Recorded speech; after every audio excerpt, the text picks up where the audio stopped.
Tumbuhan membutuhkan pasokan karbon dioksida, air, dan energi. Proses kimia yang memerlukan ketiga unsur tadi untuk membentuk glukosa penyusun utama tubuh tumbuhan disebut fotosintesis. Dalam prosesnya, oksigen dihasilkan sebagai produk sampingan. Energi yang digunakan dalam fotosintesis berasal dari matahari berupa cahaya. Cahaya matahari memiliki gelombang dan partikel. Partikel ini disebut foton, adalah unit terkecil dari cahaya. Foton berosilasi sepanjang jalur yang diukur sebagai panjang gelombang cahaya. Yang dipancarkan matahari mengandung foton dalam spektrum panjang gelombang yang luas disebut spektrum elektromagnetik.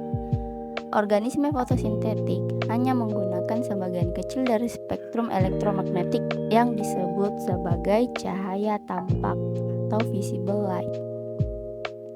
Organisme fotosintetik mengandung pigmen yang memudahkan penangkapan panjang gelombang cahaya dalam rentang cahaya tampak. Warna pigmen berasal dari panjang gelombang cahaya tumbuhan yang dipantulkan. Tumbuhan tampak hijau karena memantulkan panjang gelombang cahaya kuning dan hijau. Panjang gelombang cahaya merah dan biru diserap oleh pigmen-pigmen ini dan menyediakan energi yang digunakan untuk fotosintesis. Dalam organisme fotosintetik eukariotik juga dikenal sebagai fotoautotrof. Reaksi kimia fotosintesis terjadi di dalam sel tumbuhan dalam struktur khusus yang dikenal sebagai kloroplas. Fotosintesis terdiri dari dua rangkaian reaksi bergantung cahaya dan siklus Kelvin. Di dalam kloroplas terdapat struktur seperti cakram kecil yang disebut dengan tilakoid yang dikelilingi oleh ruangan berisi cairan yang disebut stroma. Reaksi yang mensintesis glukosa atau siklus Kelvin terjadi di dalam struktur ini. Reaksi yang bergantung pada cahaya terjadi di tilakoid. Disinilah konversi energi cahaya menjadi energi kimia dimulai. Pada tilakoid terjadi fotosistem yang disebut fotosistem 1 dan fotosistem 2 yang bekerja bersama-sama untuk menghasilkan energi yang nantinya akan digunakan dalam stroma untuk mensintesis gula. Fotosistem tilakoid terdiri dari jaringan molekul pigmen aksesori dan klorofil, molekul yang menyerap foton. Di dalam molekul pigmen, energi dari cahaya yang diserap mengeksitasi elektron ke tingkat yang lebih tinggi. Fotosistem akan menyalurkan energi eksitasi yang dikumpulkan oleh pigmen ke pusat reaksi yang kemudian akan meneruskan elektron ke serangkaian protein yang terletak pada membran tilakoid.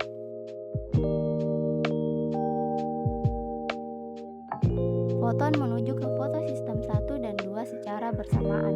Kita akan mengkaji apa yang terjadi dengan fotosistem 2. Pertama-tama, elektron yang diberi energi dilewatkan dari pusat reaksi fotosistem 2 ke rantai transport elektron. Elektron yang hilang oleh fotosistem 2 digantikan oleh proses yang disebut fotolisis yang melibatkan oksidasi molekul air yang menghasilkan elektron bebas dan oksigen. Walaupun oksigen ini merupakan produk sampingan dari fotosintesis, tapi penting juga pada jalur respirasi sel. Saat elektron melewati rantai transport elektron, energi dari elektron digunakan untuk memompa ion hidrogen dari stroma ke tilakoid sehingga menciptakan gradien konsentrasi. Gradien ini memberikan kekuatan pada protein yang disebut ATP sintase yang memfosforilasi ADP untuk membentuk ATP. Elektron berenergi rendah yang meninggalkan fotosistem 2 dipindahkan ke fotosistem 1. Dalam fotosistem 1, elektron berenergi rendah diberi energi kembali dan dilewatkan melalui rantai transport elektron, di mana elektron tersebut digunakan untuk membawa elektron NADP+ menjadi NADPH. Ketika kloroplas menerima suplai foton yang tetap, molekul NADPH dan ATP dengan cepat disediakan untuk jalur metabolisme di stroma. Oleh karena itu, bentuk ATP dan NADPH selama reaksi bergantung cahaya digunakan di stroma untuk memicu reaksi siklus Kelvin.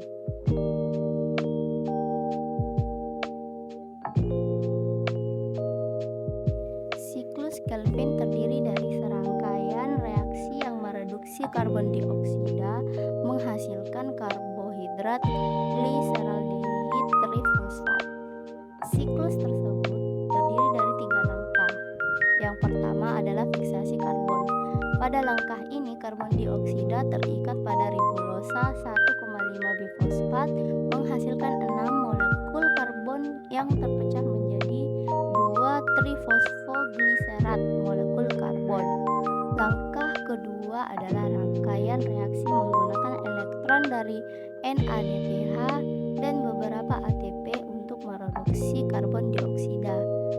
Pada langkah terakhir, ribulosa 1,5 bifosfat diregenerasi.